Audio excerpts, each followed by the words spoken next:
Jesse, so not a really big deal going from spring training in Goodyear, Arizona to Peoria, Arizona, right? You're familiar with the Cactus League, but that might be the only familiar thing for you this year. This is uncharted territory for you. How are you feeling as a Seattle Mariner on this day? I'm feeling great. First and foremost, everybody here, a part of this organization, has made me feel very comfortable, very quick. I felt like I've been here for a really long time, and like you said, I just got here 2-3 days ago. I'm so happy. I'm so excited. I can't wait to play this year. I can't wait to explore the city of Seattle and see all the great fans and play some ball. Were you in camp with the Reds? Like, were you in the clubhouse, getting ready to do some work when you learned of this deal? Where were you, and how did this go down for you?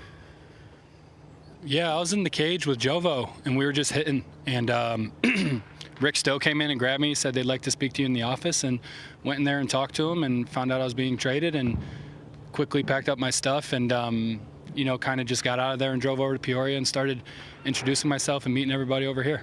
Yeah, getting traded is one of the weirdest things ever. It's a shocker. And I'm sure coming off the All-Star year you had, were you even thinking this might happen?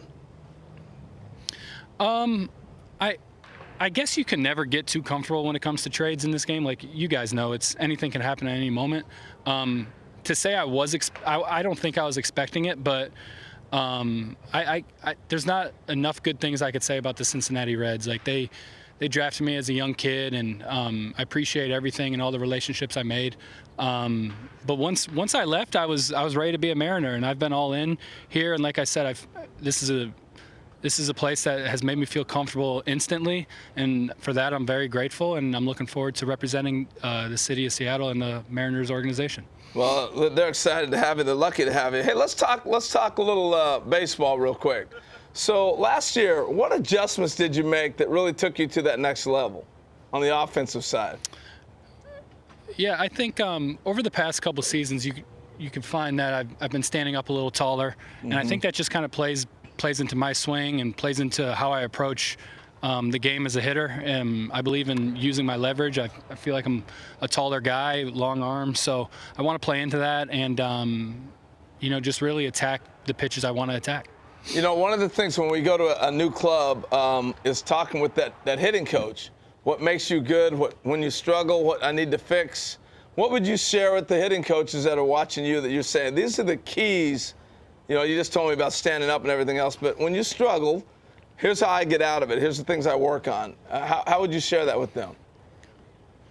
Yeah, it's just communication on a daily basis. Like you said, it's a new relationship, but it's just communicating. It's communicating the work I like to do in preparation, and it's communicating as the season goes on what I may be looking for, what I may be feeling, and then you just kind of go from there. It's, you're in the trenches together, and it's part of this, and I'm really looking forward to getting to work and working with them throughout the year. All right, the Mariner fanboy in me is coming out now, all right?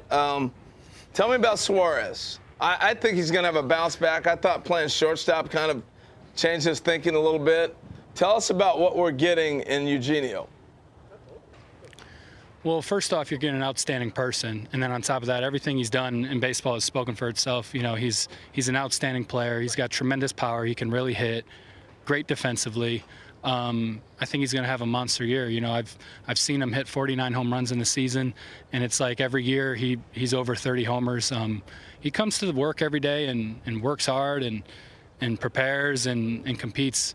So I'm looking forward. I'm so happy he's here.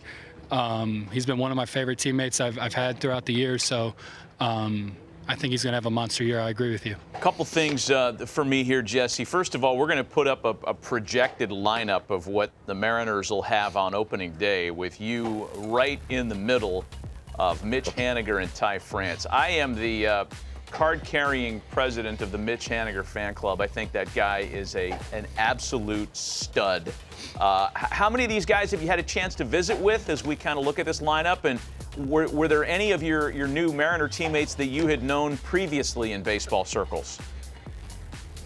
Yeah, obviously I've met them all over the past couple days, and like you said, there's a lot of great players here. Guys that could hit, guys that can pitch, guys that can play defense.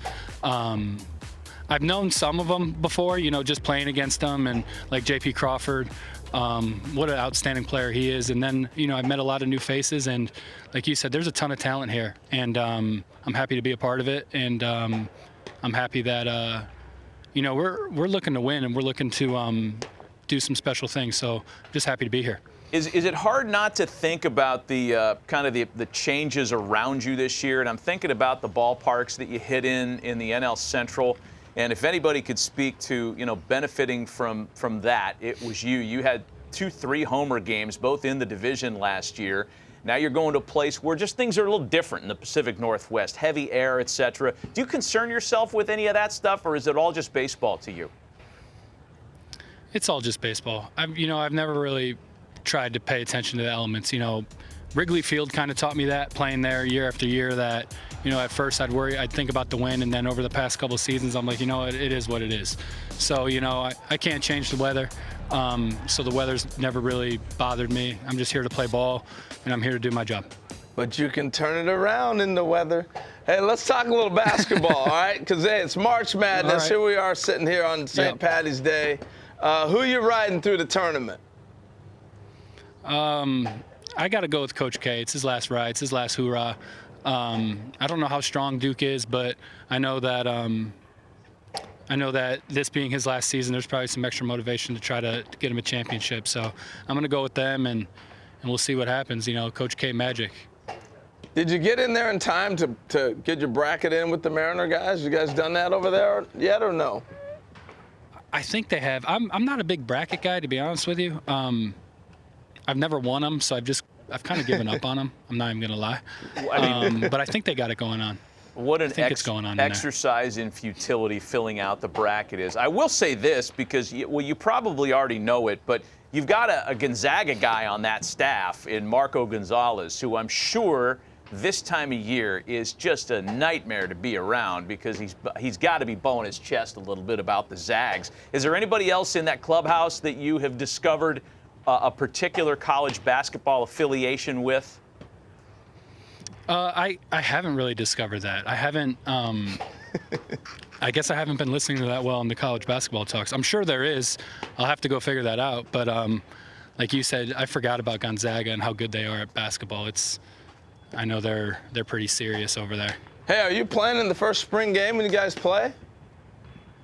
I have no idea. I hope so. But yeah, I have no idea. I'll play whenever. It don't matter. Jesse, we wish you nothing but luck with the Seattle Mariners. Not that you need it, man. You're on your way, and I think it's going to be a great fit for you, a great year. Have a great time, and we'll check in with you down the road.